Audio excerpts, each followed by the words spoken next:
especial del sistema nervioso. Esta unidad está dividida en varias partes: la fisiología de la sensibilidad, la fisiología del sistema motor integrador y luego la fisiología de los sentidos especiales. Vamos a empezar con la fisiología sensitiva. Entonces, el primer tema de esta nueva unidad es la organización del sistema nervioso, las funciones básicas de la sinapsis, y además vamos a hablar de sustancias neurotransmisoras. Bien, solo para recordarles que el humano es el animal más evolucionado. Tenemos funciones, capacidades que no tienen otros animales en la naturaleza. Estas funciones y capacidades, en especial en el área de la comunicación, del lenguaje, del procesamiento del pensamiento, de la elaboración de la memoria, están determinadas por las características del sistema nervioso central. Ustedes pueden observar cómo tenemos una diferencia grande entre los cerebros, el resto de los animales, y incluso desde primeros, digamos, seres que han evolucionado, ¿no? Evolucionando, incluso entre los primates, ¿no? Como nuestro cerebro, este es nuestro cerebro, tiene mayor volumen, más desarrollo de áreas importantes, incluso el chimpancé, que sería nuestro primo hermano más cercano, ¿no? En la evolución, ¿ya? El chimpancé es un cerebro más pequeño, no tiene áreas importantes, sino que la corteza frontal, la corteza temporal, que son áreas que nos marcan una diferencia enorme en todas las funciones intelectuales, de memoria, funciones cognitivas, de comunicación que tenemos, se deben a estas características de nuestro sistema nervioso central. Bien, empezaremos a hablar de la base del sistema nervioso, ¿no? La neurona. Es la unidad funcional básica, entonces, del sistema nervioso. Todo el sistema nervioso está formado por células, como cualquier otro sistema, como cualquier otro tejido. La célula del sistema nervioso es la neurona. Esta es una célula altamente especializada y muy compleja.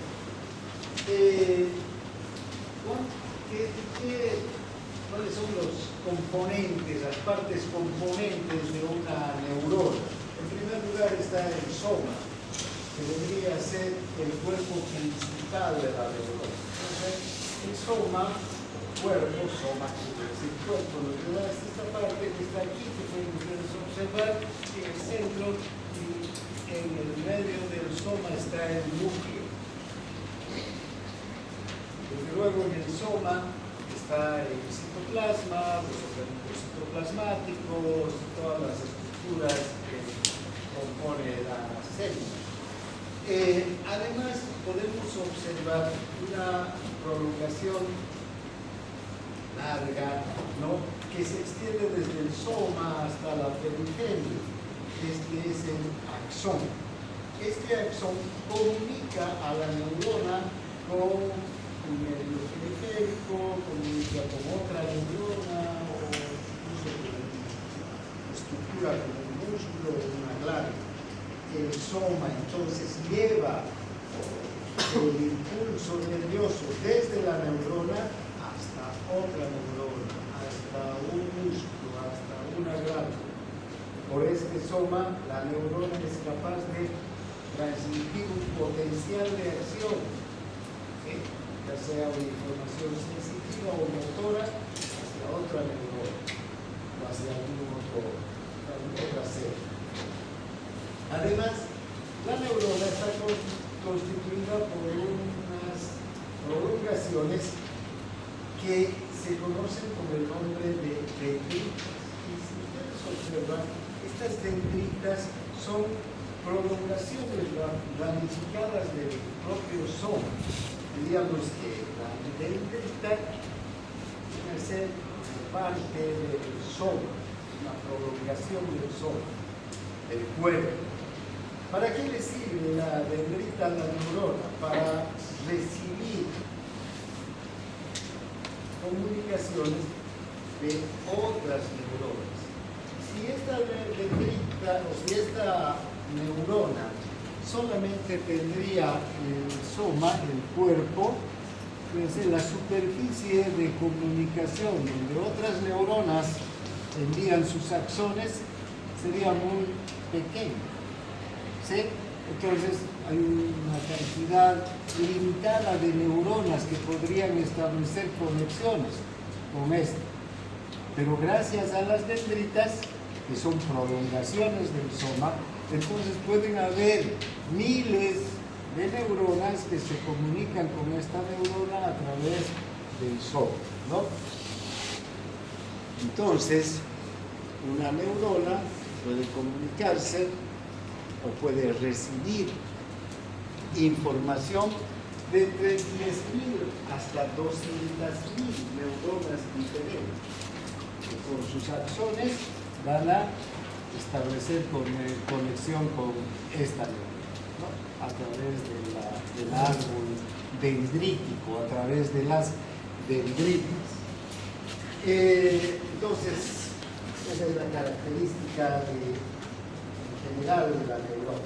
Recuerden, tienen el cuerpo, el soma, el axón, que es el que permite a la neurona comunicarse con otras neuronas y finalmente con otras células, y las dendritas, que son prolongaciones del soma. En estas dendritas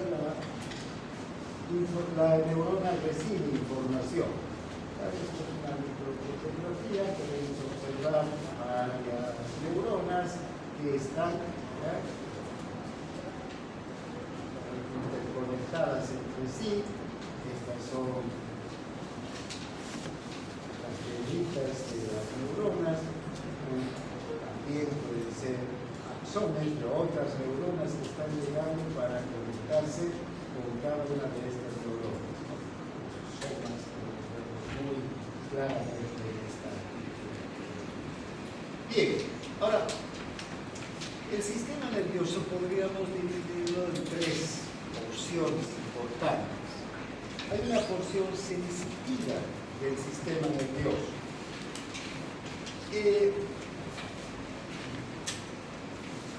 Nuestro sistema nervioso no podría cumplir una función si no le llega información desde la periferia. Esta información puede proceder del mundo exterior, ¿sí? La luz, el calor, el roce con otros objetos. Esa información que nos va a llegar es a partir de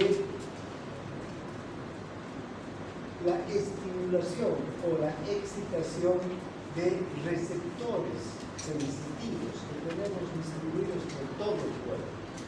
Estos receptores son como antenas que están captando toda la información que está generándose alrededor de nosotros, en el medio ambiente externo, el medio que nos rodea, pero además también captan información procedente de nuestro propio cuerpo, de nuestros propios órganos, de nuestros propios tejidos.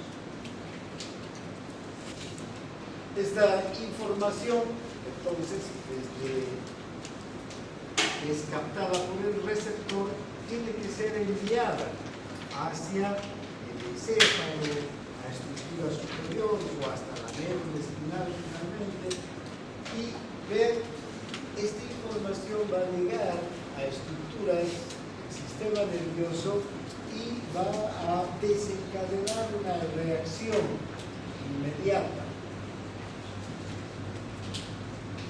Si yo me pincho, la información sensitiva, van a percibir o van a captar los receptores para el dolor. Esos receptores se van a despolarizar y a través de un nervio sensitivo van a enviar esa información como señales de acción hasta el cerebro, hasta el encéfalo, y ahí se va a procesar esa información e inmediatamente va a ir una respuesta. ¿Sí? ¿Para qué? Para que yo pueda retirar mi mano del lugar donde me estoy quemando, me estoy pinchando, donde me está produciendo un daño. ¿Está claro? Pero también esa información puede no generar una respuesta inmediata, sino esa información se puede guardar como memoria. ¿Para qué? Para que después la podamos utilizar más tarde, mañana, de aquí un año, de aquí a 10 años. Toda esa información que está percibiendo nuestro sistema sensitivo se encamina hacia el encéfalo para que haya una respuesta inmediata o ser guardada y yo la puedo utilizar. ¿No? Bien. Esta información sensitiva, entonces, que es captada por receptores especializados que están en la superficie del cuerpo o están en la profundidad de los tejidos, vean, va a ir hasta el sistema nervioso central a ser enviado a través de nervios periféricos, nervios sensitivos, y ¿hasta dónde va a llegar en primer lugar? Hacia la médula espinal, todos los niveles de la médula espinal que se recoger esta información, hacia la formación reticular, al bulbo raquídeo, a la protuberancia, al mesencéfalo, luego al cerebelo, al tálamo, finalmente hacia las diferentes áreas de la corteza cerebral. Cualquiera de estos lugares puede ser el destino de la información sensitiva que están captando nuestros receptores. Algunas de esta información sensitiva se va a procesar directamente en la médula y de la médula va a volver hacia músculos o glándulas. Estos son, digamos, reflejos medulares. La propia médula es la que va a guardar la respuesta. En otras oportunidades la médula no va a procesar esa información, simplemente va a permitir que la información ascienda hasta el bulbo raquídeo, y puede ser que el bulbo raquídeo o la protuberancia procese esa información y mande la respuesta. Otras oportunidades, esa información va a seguir pasando hasta el tálamo, del tálamo hacia las estructuras superiores donde recién va a ser procesada. Entonces, todos estos niveles, ¿ya?, no solamente son vías de paso. La médula espinal no es una autopista de estímulos sensitivos que suben y estímulos motores que bajan. Lo es, pero además la médula espinal tiene núcleos que son capaces de procesar por sí mismos la información y devolver una respuesta a la periferia. ¿Sí? ¿Dónde están los receptores sensitivos entonces? ¿Vean? En la piel, en los músculos, en las articulaciones, en las vísceras. En la piel podemos captar toda la información que está en la periferia, o en los ojos, en la mucosa nasal, también, ¿no?, colores, movimientos. Esa información va a ir así. Bien, la otra es la porción motora del sistema nervioso. De nada nos serviría la información sensitiva si no habría una respuesta adecuada y oportuna al estímulo sensitivo. De nada me sirve que llegue el estímulo doloroso si yo no puedo responder a ese estímulo doloroso, si no puedo retirar mi mano de donde me estoy quemando, ¿no? Tiene sentido. Entonces, el sistema nervioso tiene esta porción motor, que es capaz de dar las respuestas adecuadas y oportunas hacia a la información sensitiva que recibe. ¿Cuáles son esas funciones motoras que va a activar el sistema nervioso como respuesta a estímulos? Para empezar, la contracción de los músculos estriados. Yo puedo moverme, retirar un miembro, caminar, ir, venir, etc. Luego, la contracción de la musculatura lisa. Cuando empiezo a poner en marcha mecanismos viscerales, ¿no? Como la digestión, la circulación sanguínea, la eliminación de la orina, la respiración, los músculos lisos que van a actuar en respuesta a estímulos, respiratorios, circulatorios, urinarios. Luego vamos a tener respuestas motoras que están vinculadas con la secreción de glándulas. Estas glándulas pueden secretar enzimas, pueden secretar hormonas, diferentes sustancias que van a cumplir una función en nuestro organismo. Entonces, estas tres funciones motoras son indispensables para el mantenimiento de la homeostasis y el funcionamiento de nuestro organismo, ¿no? Como ustedes pueden observar en este gráfico, vean, estas funciones motoras también se van a regular o se van a controlar desde diferentes niveles del sistema nervioso. Hay información motora, primero, información sensitiva que va a llegar hasta la corteza cerebral. Hay un área somatosensitiva donde llega la información sensitiva y de ahí es enviada al área motora que va a procesar esa información. Y luego, desde el área motora, se va a enviar la respuesta hacia los músculos correspondientes. Pero hay otras informaciones que se pueden procesar en coordinación con el área motora o no a nivel de la formación reticular, por ejemplo, ¿no? Donde están los núcleos reticulares, continuos, pulvares, que van a regular, por ejemplo, la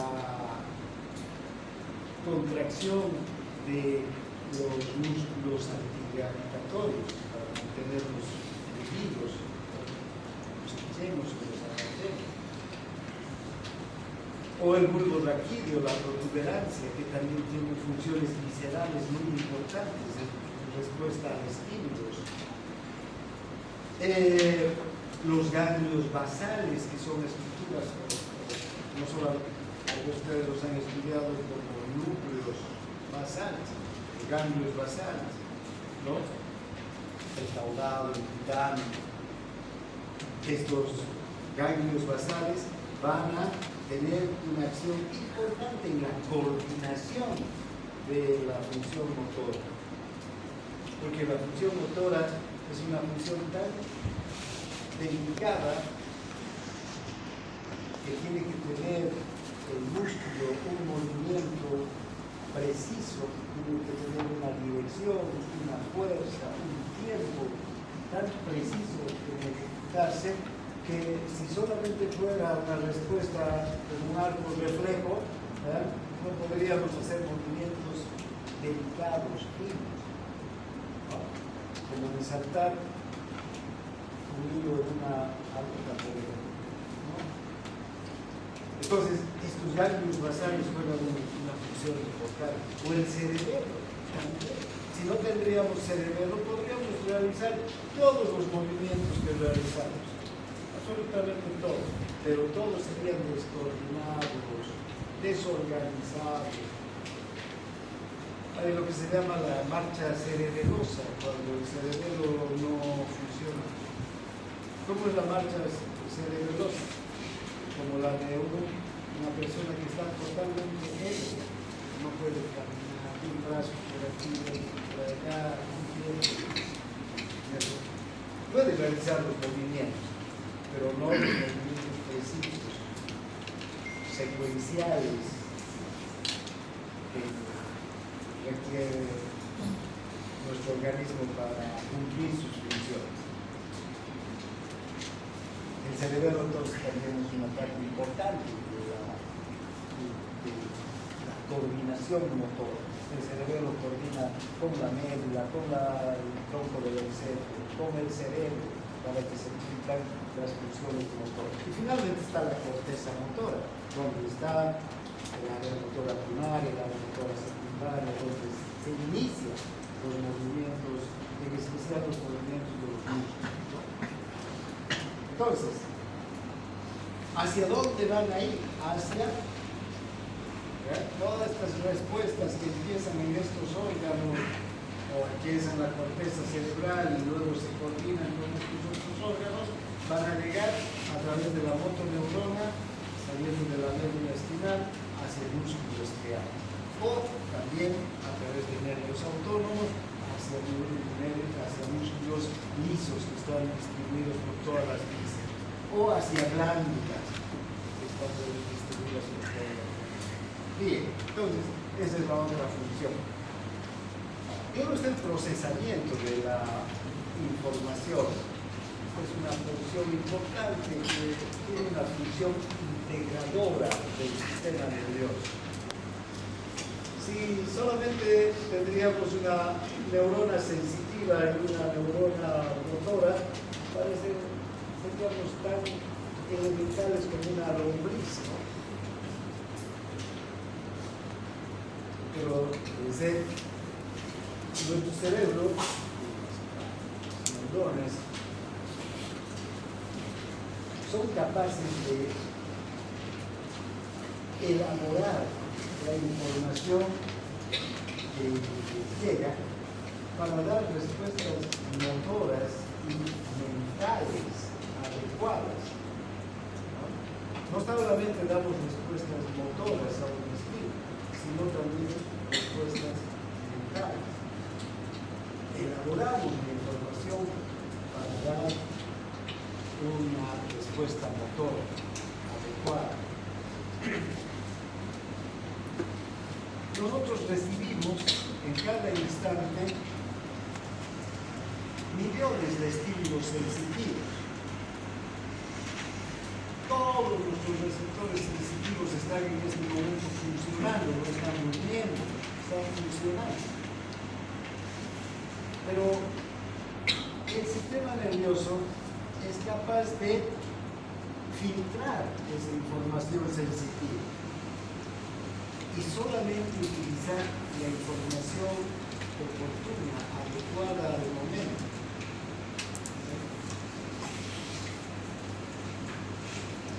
Está sonando el aire acondicionado. Si están atendiendo la explicación, yo creo que no le están prestando atención al funcionamiento del aire acondicionado. A no ser que estuviera tan fuerte que interfiere. Pero si está ahí, nuestro cerebro lo está bloqueando. Recién ahora estamos así, está sonando el aire, ¿no? Otros pasan charlando por aquí, estudiantes que no prestamos atención, a no ser que yo esté queriendo atender a ellos, entonces estoy en ellos concentrando mi atención. Entonces fíjense cómo el sistema nervioso bloquea más del 99% de la información que normalmente, que continuamente está recibiendo. ¿Para qué? Para concentrarse en información que es útil. ¿Sí? Hay información sensitiva, entonces es importante que la mente es capaz de encauzarla por las vías adecuadas para que se la procese y no sea utilidad. podamos dar las respuestas adecuadas. Ahora, una buena parte de la información que nosotros recibimos va a ser utilizada para responder inmediatamente a un estímulo. Pero también va a haber una buena parte, o tal vez la mayor parte de la información, que no lo vamos a usar en ese mismo momento. Vamos a almacenar esa información. A eso conocemos como memoria. Tenemos la capacidad entonces de almacenar la información, guardar la información para controlar las actividades motoras que vamos a tener en el futuro. Y esto es muy fácil de comprender si vemos un niño, ¿no? Pongámonos en el niño que hoy día da sus 2 primeros pasos. ¿Sí? Todos los movimientos que ha ejecutado en los 2 primeros pasos los guarda en la memoria. La próxima vez que el niño va a dar 4 pasos, ya va a utilizar la información que guardó cuando dio los 2 primeros pasos. Y cuando dé 10 pasos, va a utilizar toda la información que guardó, la información motora de cada uno de los movimientos.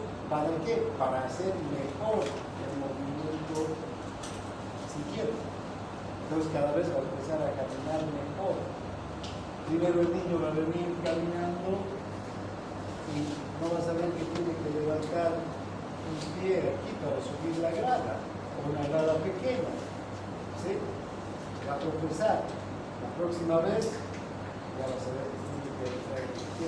Las próximas veces va a guardar la información motor para hacer el movimiento adecuado. Y cada vez lo hace mejor. Seguramente que Maradona, Messi han sido niños que han aprendido a caminar como todos los demás, pero estos han ido guardando información sobre ciertos movimientos que les permiten hacer esas magias, dicen los periodistas deportivos, con la pelota, ¿no? ¿Sí? Información que nosotros no tenemos. Yo no tengo esa información, como voy a mover mi pie para burlar a un defensor, por decir. Ellos sí tienen esa información guardada.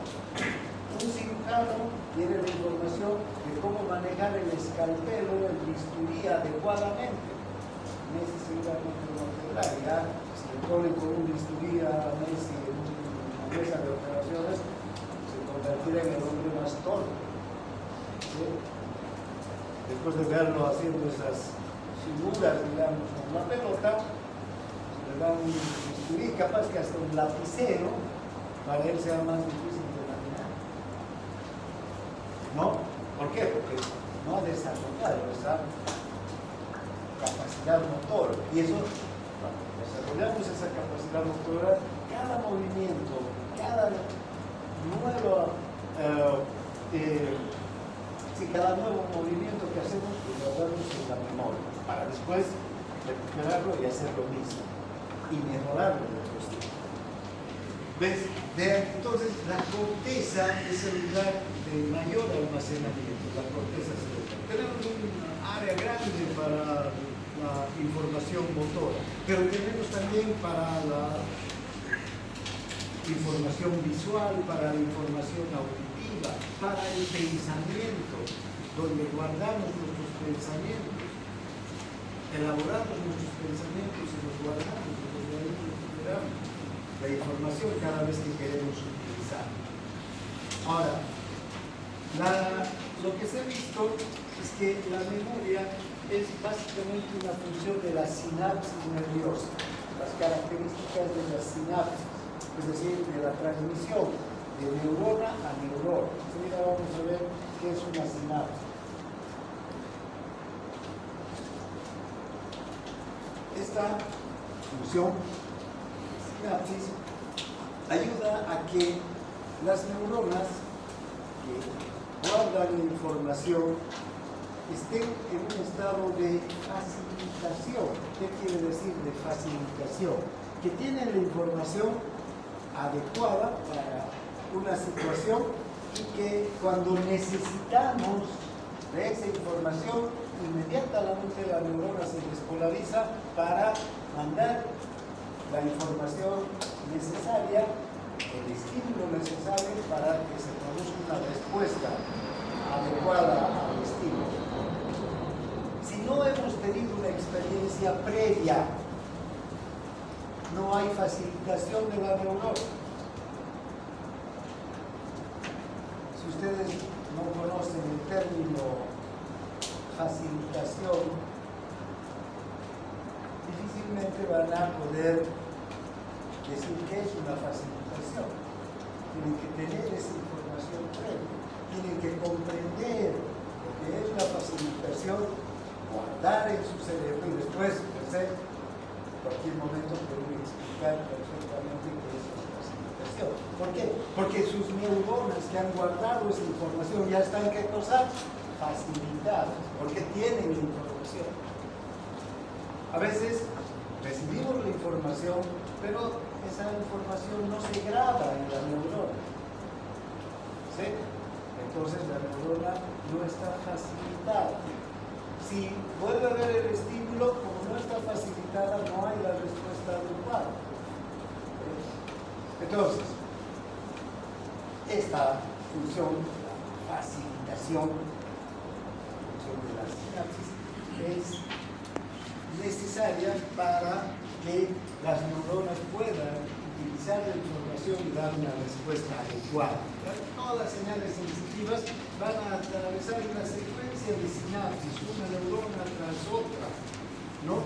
Estas neuronas entonces que van recibiendo esa información adquieren una mayor capacidad para transmitir la misma información cada vez que se la necesita.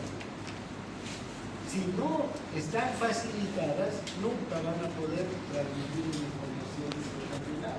Cuanto más facilitada está la neurona, más rápidamente puede utilizar y transmitir una información. Entonces, cuando yo quiero estudiar, o por ejemplo, si ustedes me están oyendo en este momento explicar sobre lo que es la facilitación, se van a ir y ir a la facilitación y no se van a contar, estoy seguro que era más o menos tal vez hasta digan lo contrario. ¿Sí? Sus neuronas no han quedado facilitadas.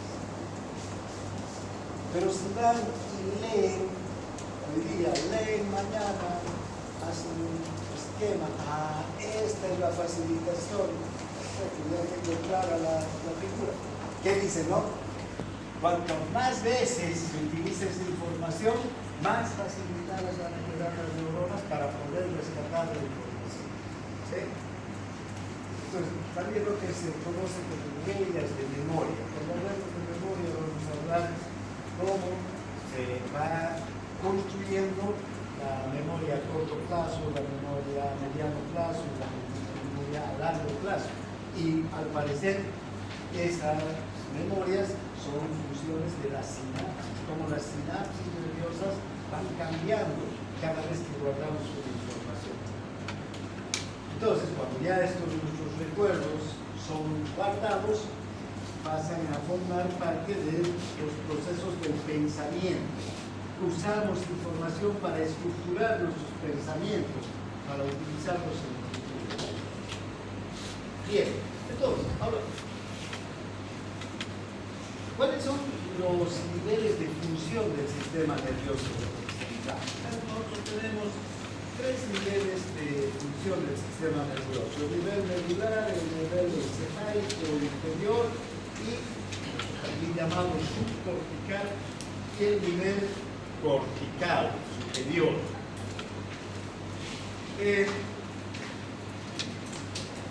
Estos niveles de función del sistema nervioso se corresponden con la etapa evolutiva del ser humano.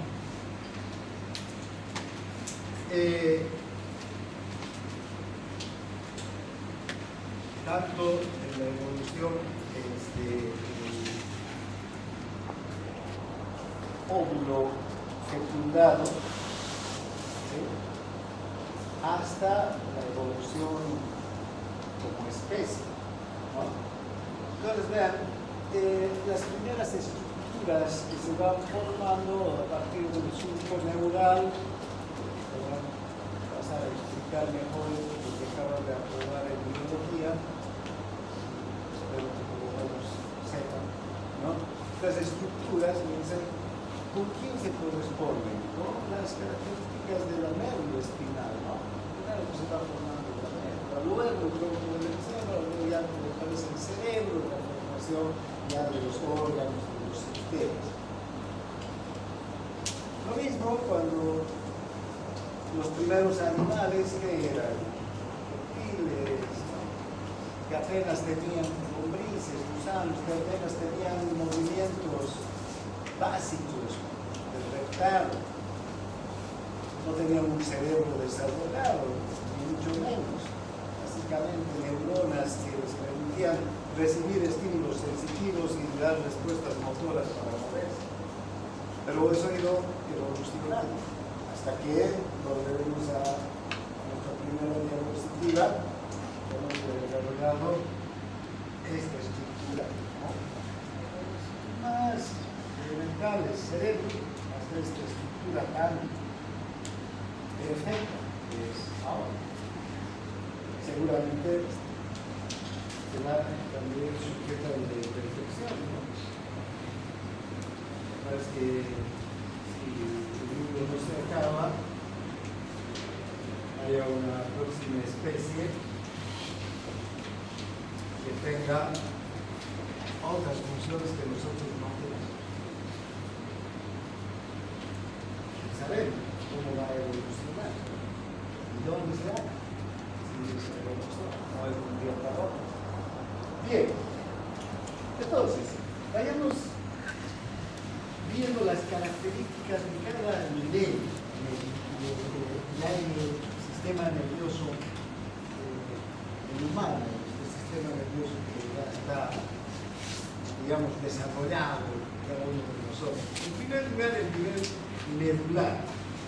La médula no es solamente una autopista de estímulos sensitivos que van y estímulos motores que vienen hacia los músculos, ¿no?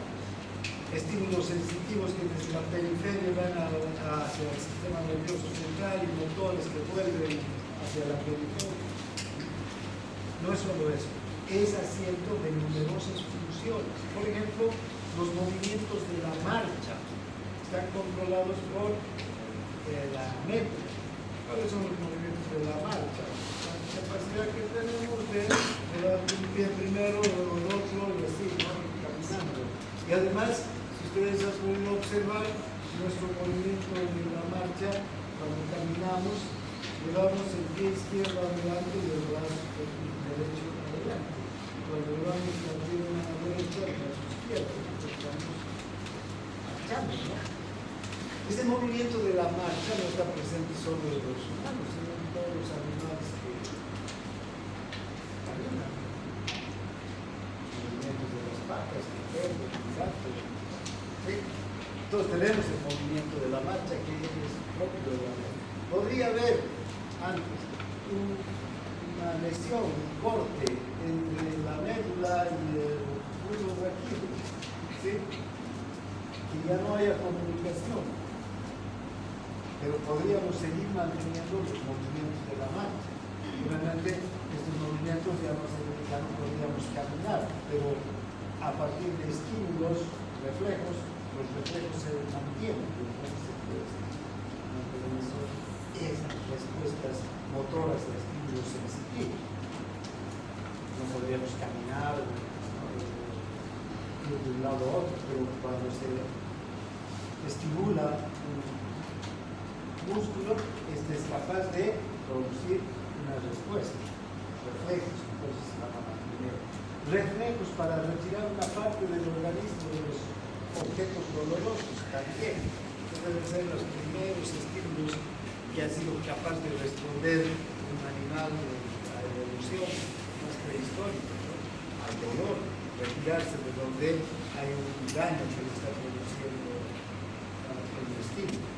reflejos para poner rígidas las piernas, para sostener el tronco contra la gravedad. Después de que los reptiles han empezado a elevarse y a utilizar patas, se les ha desarrollado las patas, ¿sí? ¿Qué han hecho con esas patas? Caminar. Entonces han tenido que separar el cuerpo del piso. Y ese es un esfuerzo increíble, ¿no? ¿Cuánto pesamos nosotros? ¿Cuánto pesas? 65.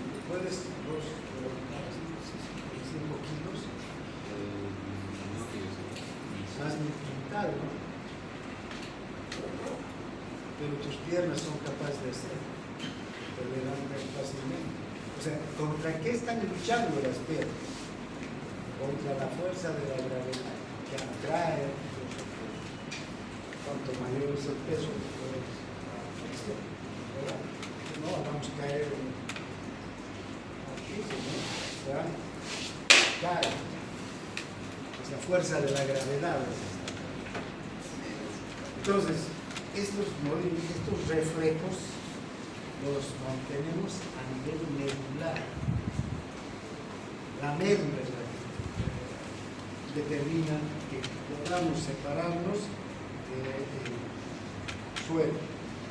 Reflejos que controlan los vasos sanguíneos, los movimientos digestivos, la expresión urinaria, también. En la médula están muchos centros nerviosos que van a controlar, por ejemplo, la orina, la eliminación de la orina,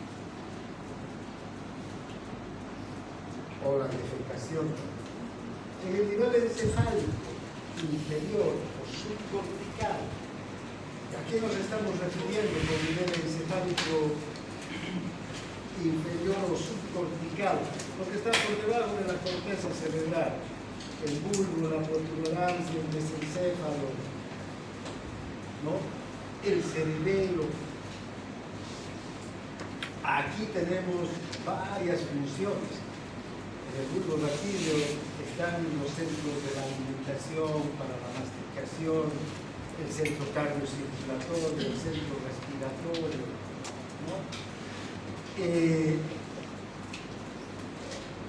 Tenemos además el control de la ira, de la excitación, las respuestas sexuales para la reproducción, reacciones al dolor, al placer.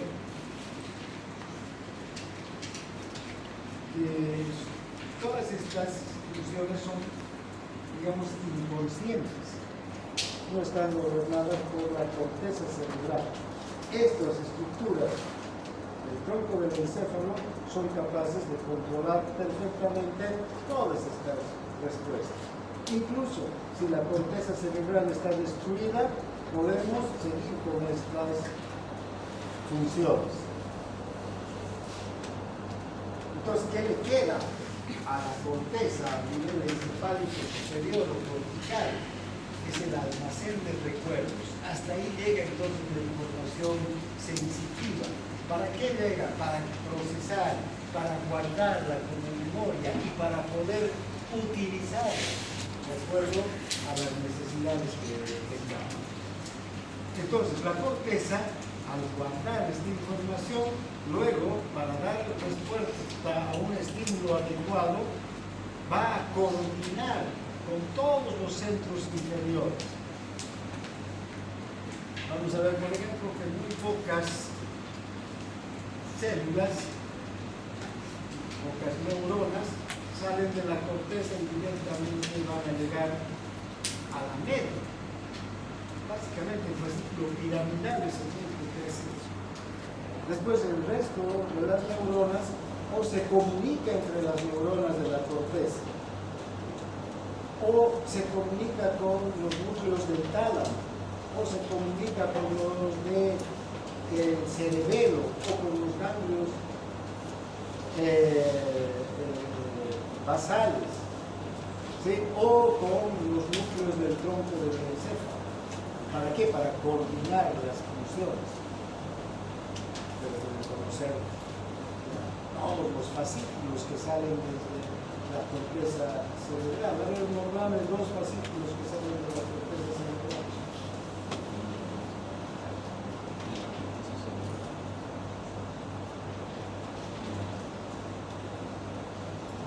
Alguien lo tiene que repasar, ¿verdad?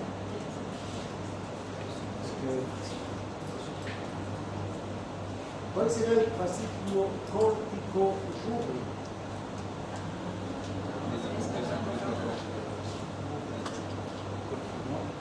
De la corteza motor, no de cualquier parte de la corteza, lo que va a coordinar movimiento. Entonces, vean, tenemos una gran cantidad de fascículos que van a salir, fibras nerviosas que van a salir de la corteza y van a ir hacia diversas estructuras que están en el tronco del encéfalo o hacia el tálamo, ¿sí? O hacia el cerebelo, o finalmente hasta la médula, como es el fascículo piramidal. Pero no va a llegar un fascículo directamente desde la corteza hasta los músculos. Primero va a hacer estaciones en todas estas estructuras para coordinar la respuesta adecuada. Además, el nivel encefálico superior es esencial para la formación de los procesos de pensamiento. Como uno va elaborando los pensamientos a medida que va recibiendo información. Y además no solamente recibe información nueva, sino que inmediatamente la articula con información que ya tenemos guardada en el cerebro. Y finalmente va a destapar la información almacenada para usarla para su uso adecuado. Acabo de preguntar, no me han respondido, pero cuando les he dicho ya rúbrico, córtico rúbrico, sí, ¿no? Destapa la información, de la corteza al núcleo rojo. Entonces, esa es la información que está guardada. Bien, entonces, nuestro cerebro y nuestro sistema nervioso funciona de manera parecida a una computadora, ¿no? Ahora cada vez las computadoras se quieren parecer más a nuestro cerebro, ¿no? Pero cualquier computadora lo que hace es recibir información, el input que le llaman, ¿no? Y procesar esa información, guardar en sus discos duros, en sus memorias RAM, yo no soy experto en computación, porque existen estas estructuras, y luego cuando le pedimos una información o no, un documento o algo, le sumo una planilla, entonces ¿qué voy a tener? Una respuesta de la computadora. ¿Sí? Entonces tenemos los sistemas de input, de output, que son los que van a recibir información, entregar información, y los sistemas de procesamiento, los procesadores, ¿no? Ingresan la información y luego tiene que salir la información como respuesta. ¿Sí? Porque el problema es la información que ingresa y la respuesta al problema es la información que sale. Bien, entonces, un repaso, una introducción sobre lo que es el sistema nervioso. Ahora hablaremos de la sinapsis del sistema nervioso central. La información, entonces, que nosotros vamos a recoger del exterior y la información que se genera también en nuestro propio organismo, ¿verdad? Va a recorrer el sistema nervioso bajo la forma de ¿qué? De potenciales de acción. Estos son potenciales de acción nerviosos. ¿Qué quiere decir entonces? Que las neuronas se van a despolarizar, van a cargarse una carga eléctrica positiva de negativas que son las neuronas, van a cargarse eléctricamente. Generalmente, esta carga eléctrica es a partir de la apertura de canales de sodio, ¿no? El sodio, el positivo, se va a cargar la neurona con una carga eléctrica positiva. Por eso estamos hablando de potenciales de acción. También hay neuronas que no solamente utilizan el sodio, sino también utilizan el calcio para cargarse eléctricamente. ¿Sí? Entonces, vamos a tener estos potenciales de acción nerviosa, son lo que conocemos como impulsos nerviosos. ¿Sí? Estos impulsos nerviosos, para llegar, por ejemplo, hasta el cerebro, tienen que atravesar una sucesión de neuronas, porque no hay una fibra nerviosa que comunique un receptor sensitivo que está en el dedo de mano, ¿sí?, hasta directamente el cerebro, hasta una neurona que está en la corteza cerebral. No hay, como se conoce por lo menos en la actualidad. ¿Qué hay? Sucesión de neuronas, ¿no?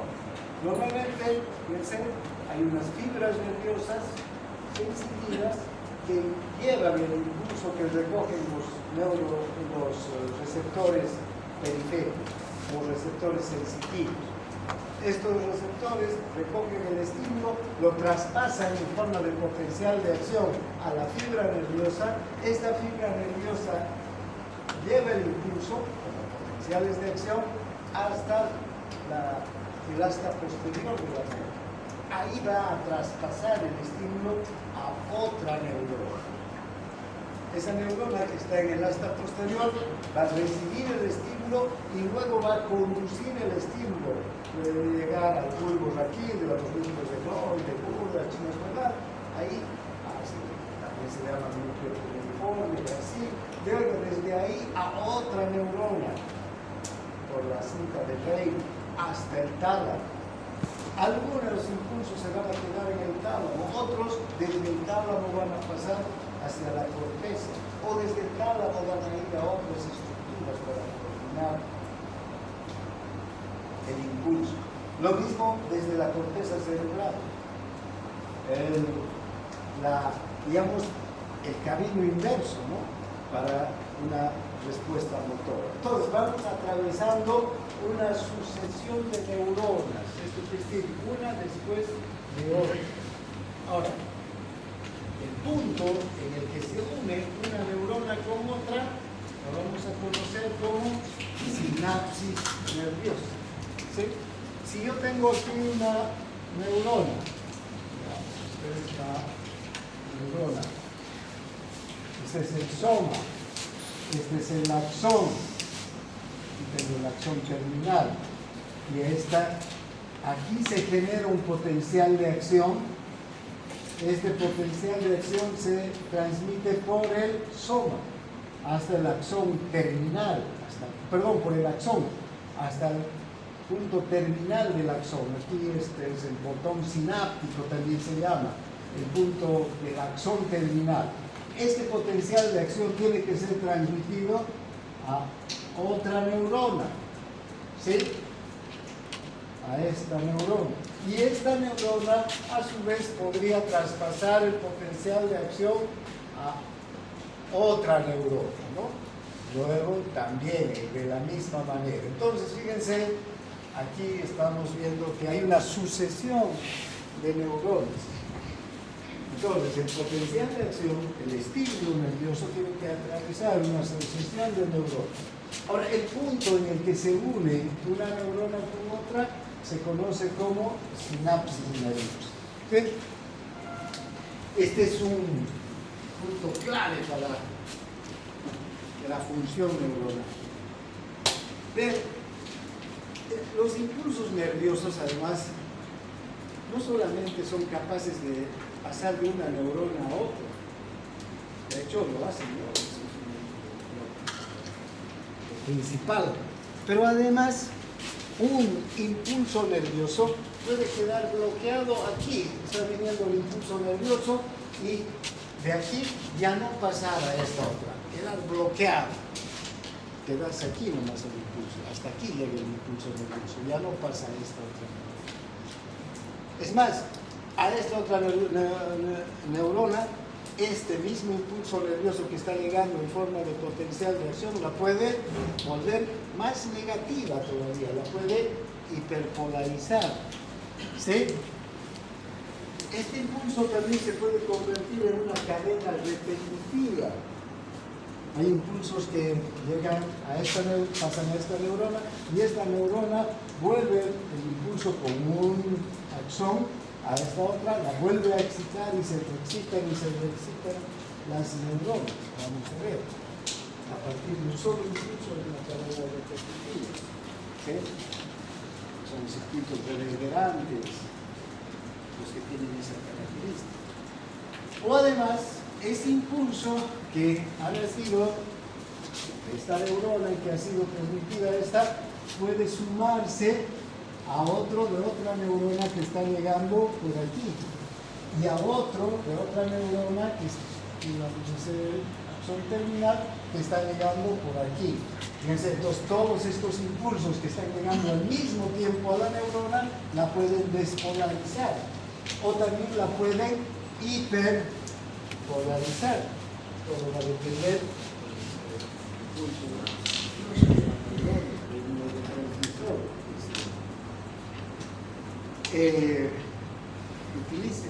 En algunos casos llegan impulsos excitadores, pero también están llegando impulsos inhibidores.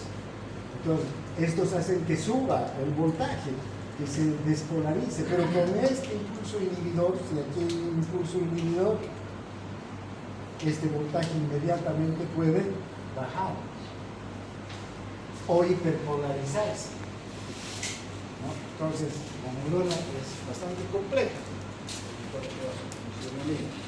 Estamos viendo aspectos, digamos, muy generales, ¿no? Después vamos a ir viendo en detalle. Bien, aquí tenemos la neurona. Esta neurona, por ejemplo, tiene varias sinapsis, ¿no? Que le están llegando de neuronas diferentes, con información diferente. Y eso es necesario, ¿no? Porque si yo quiero asociar, si yo quiero elaborar un pensamiento, tengo que, en ese momento, recibir información de múltiples fuentes, donde están guardadas imágenes, sonidos, estructuras de palabras, ideas, rostros, situaciones,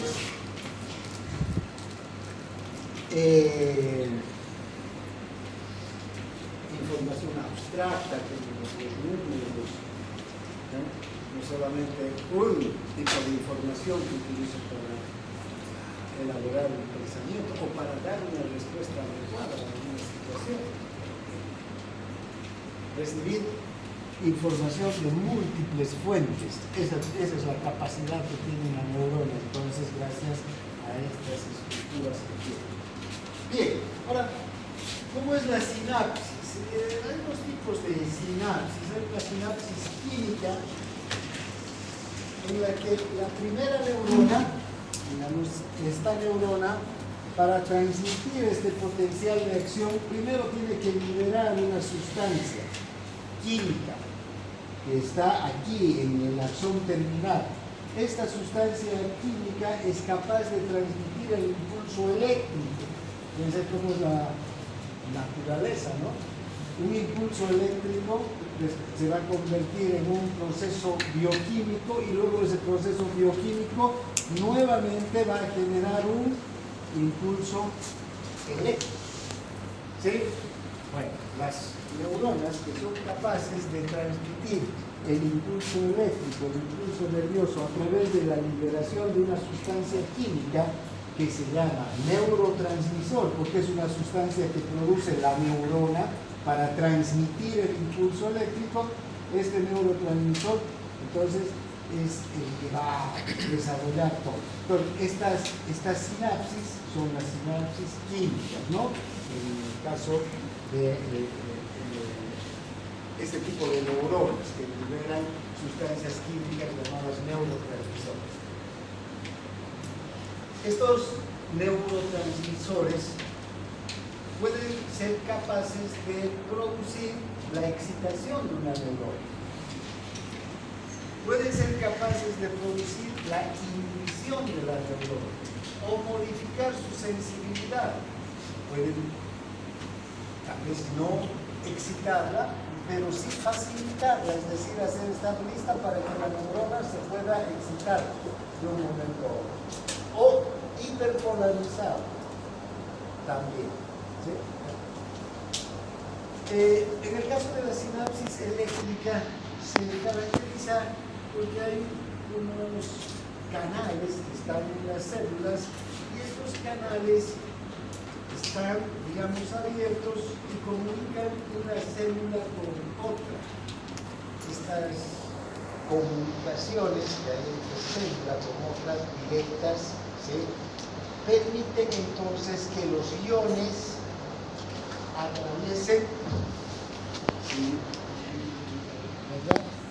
Si esta es una fibra, sí, y esta es otra fibra, aquí empieza un potencial de acción en el sodio como ingresando al interior de esta fibra. Fíjense, entonces no necesita esta fibra estimular a esta otra con una sustancia que permita que se despolarice la siguiente neurona, sino estas fibras lo que hacen es permitir el paso del sodio por estos canales, ¿sí?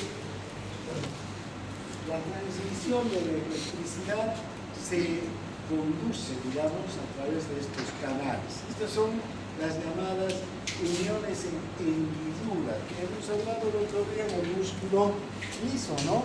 Todos los tejidos que tienen esta característica, entonces una vez que se despolariza una célula, todas las células se van a despolarizar al mismo tiempo, porque los iones van a atravesar, de fibra a fibra, ¿no? Rápidamente. Estos son los tejidos llamados en sincitios, ¿sí? No hay muchos de estos sincitios, no se ven en algunas neuronas electrotónicas, sí, pero en general dentro del sistema nervioso la mayor parte es la transmisión por sustancias químicas, la neurotransmisión química. ¿Dónde vamos a ver más estos sincitios? En el músculo liso, en el músculo cardíaco, en el sistema de conducción del corazón, desde el nódulo sinusal al nódulo ventricular, a las fibras de Purkinje, que son de los sincitios, ¿no? Las zonas ahí, van de fibra en fibra, sin que haya una barrera, una membrana que pare, que evite que circulen. En este caso, fíjense, los iones sodio que ingresan aquí no van a pasar a esta neurona. Para que esta neurona se excite, se tiene que abrir otro canal de sodio aquí que ingrese el sodio y excite a esta neurona. Para que este canal se abra, tiene que ir una sustancia neurotransmisora que abra un canal ligando, por ejemplo, para que pueda pasar el sodio al interior de la neurona. Entonces, tenemos las dos sinapsis, la química y la eléctrica. Vamos a encontrar en el sistema nervioso básicamente este sistema de conducción, el estímulo. Bien, ahora, ¿cómo es la anatomía fisiológica de la sinapsis? Yo creo que nos va a dar para ver esto.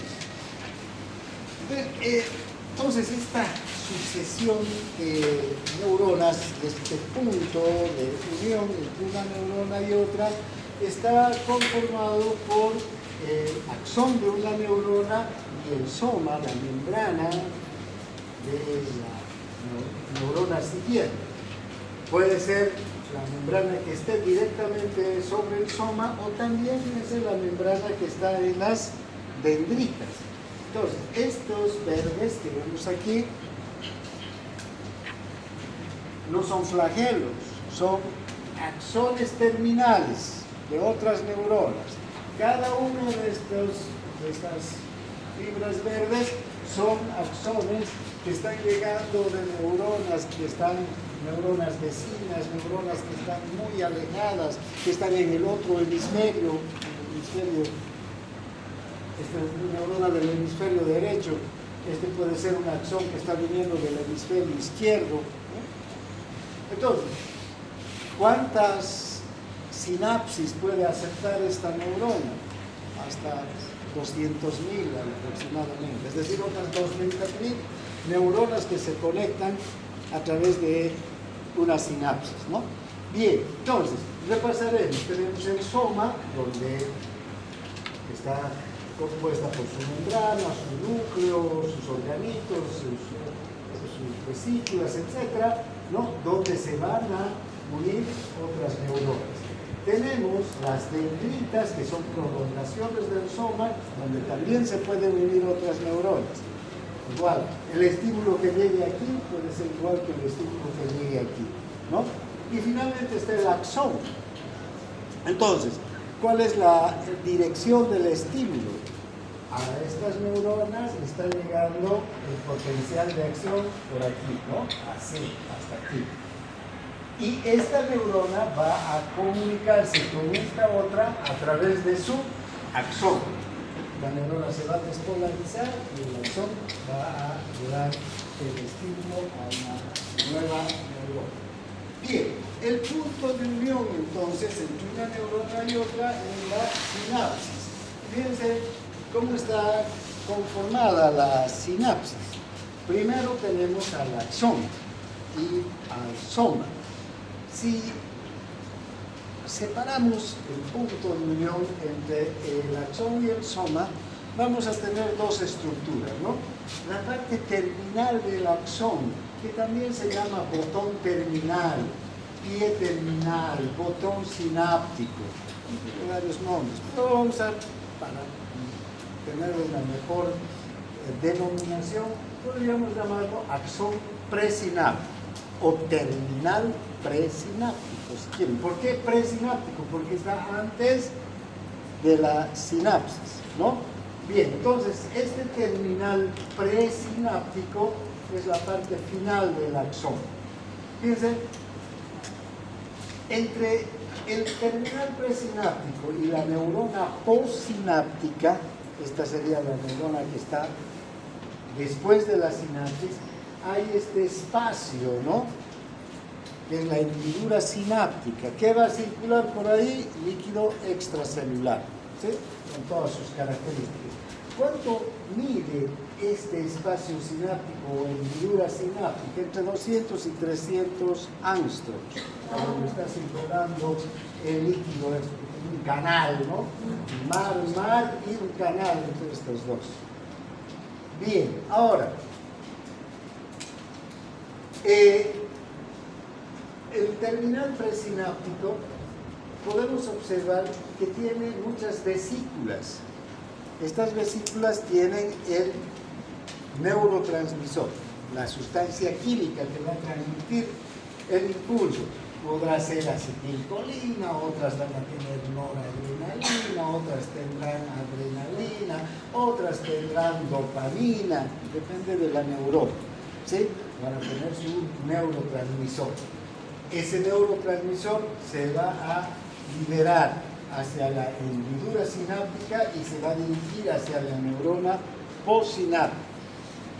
Muchas de estas sustancias neurotransmisoras pueden producir en la neurona postsináptica excitación o inhibición. Si van a excitar a la neurona postsináptica, van a producir un potencial de acción, van a inducir un potencial de acción. Si van a inhibir, la van a hiperpolarizar, la van a volver más negativa todavía a la neurona. Entonces, esa es la característica. Además, alrededor o junto a las vesículas, ¿qué es lo que tenemos en el terminal presináptico? Mitocondrias. ¿Por qué? Porque aquí los procesos bioquímicos son intensos, ¿no? Y se requiere de mucha energía. Aquí mitocondria igual ATP, ¿no? Entonces ahí vamos a tener necesidades de mucho ATP. Ahora, ¿qué es lo que ocurre cuando se libera un neurotransmisor? Esta sustancia va a pasar el líquido extracelular y se va a dirigir a la membrana de la neurona postsináptica. En esta neurona postsináptica están estas estructuras que son receptores, proteínas de membrana que son específicas para un neurotransmisor en particular, por decirles, la noradrenalina. ¿Sí? La noradrenalina se une a este receptor y puede producir que se abra un canal, que se abre el canal de sodio. Si se abre el canal de sodio, el sodio va a ingresar. ¿Y qué va a pasar con la neurona? Se va a despolarizar. Pero también podría ocurrir que en otra neurona, este mismo receptor de la noradrenalina ya no tenga la misma característica y función, sino hace que se abra un canal de potasio. ¿Y qué va a ocurrir? El potasio va a salir. ¿Y qué le va a pasar a la neurona? En este caso, ya no se va a despolarizar, sino se va a hiperpolarizar. Si se despolariza la neurona postsináptica, va a transmitir el potencial de acción. Si se hiperpolariza, el potencial de acción va a quedar bloqueado. Está claro, ¿no? Ya no va a poder seguir transmitiendo. Entonces, esta sustancia liberada va a provocar un cambio en la permeabilidad de la membrana a los iones, pero ese cambio va a ser a partir de lo que haga o deje de hacer el receptor, la proteína receptor. ¿Sí? Entonces, puede excitar o inhibir a una.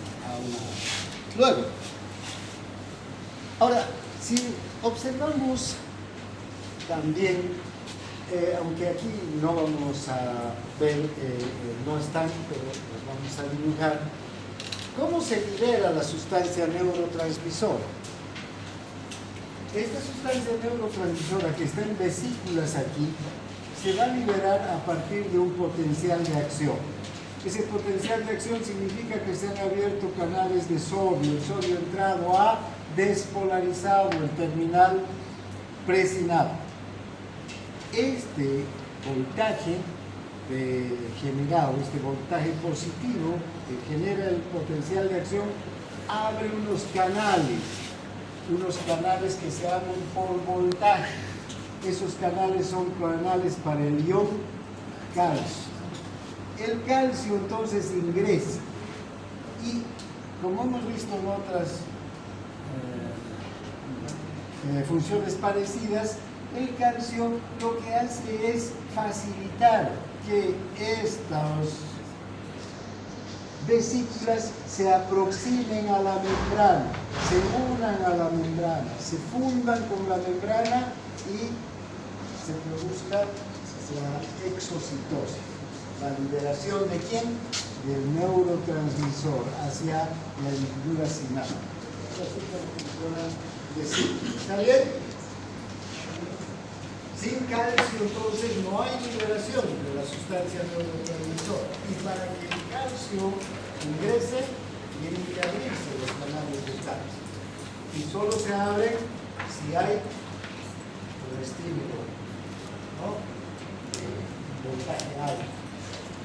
Ahora, la acción de la sustancia transmisora en la neurona postsináptica. Esta es la neurona postsináptica, ya es la neurona, esta neurona. ¿Y qué estamos teniendo en la neurona postsináptica? Aquí es la membrana. ¿Sí? Aquí en la membrana, entonces, de la neurona postsináptica están los receptores, que son proteínas, ¿sí? Una cosa interesante es que estas proteínas tienen un componente de unión que sobresale hacia el líquido extracelular. Este sería el componente de unión, ¿no? Aquí. ¿Por qué es el componente de unión? Porque aquí hay un sitio específico donde se va a unir la sustancia neurotransmisora. Ahí la sustancia neurotransmisora tiene una atracción de tipo química, ¿sí? Afinidad química, y es capaz, una vez que se ha unido, de desencadenar un cambio de configuración de esta proteína para que la proteína abra un canal, ya sea un canal de sodio, un canal de potasio, un canal de cloro, ¿sí? Bien, entonces este es el componente de unión, ¿no? Y además está un segundo componente, el componente ionóforo. Este componente ionóforo sería este, que atraviesa la membrana desde el exterior hacia el interior. Ahora, entre estos receptores podemos tener dos tipos de receptores, ¿sí? Unos que son canales iónicos y otros que son activadores de segundo mensajero. Los canales iónicos, muy sencillo, lo que hacen es abrir el canal, son canales. Se une la sustancia neurotransmisora, igual que hemos visto con el canal nicotínico de la acetilcolina en el músculo esquelético. Es el propio receptor el que se abre en forma de un tubo por el que va a ingresar el sodio o va a salir el potasio o va a entrar el cloro, ¿no? O además pueden ser proteínas que no permiten el paso de iones por sí mismas. Estos ya son receptores de segundo mensajero. Lo que hace es enviar una señal al interior de la célula para que en la célula se produzca una serie de reacciones bioquímicas que de esas reacciones bioquímicas abran o cierren un canal, ¿sí? Entonces, este es el segundo mensajero. Aquí se une la sustancia neurotransmisora. Aquí va a haber unas reacciones bioquímicas que van a activar a una segunda sustancia. Esta sustancia va a llegar aquí y aquí va a estar el canal, ¿sí? ¿Qué diferencia habrá entre las unas y las otras? Generalmente, cuando la transmisión del impulso nervioso es instantánea, está determinada por canales. Pero si en la transmisión además el impulso nervioso, el potencial de acción se produce y termina en milisegundos, eso está determinado por canales. Pero cuando el estímulo tiene que sostenerse ya no por milisegundos, sino por un poco más, digamos, décimas de segundo o segundos, ¿sí? Un tiempo más largo, entonces ya no se utilizan canales, se utilizan mecanismos de segundo mensajero. Bien, mañana vamos a continuar hablando de los canales iónicos, de las características y de los activadores de segundo mensajero.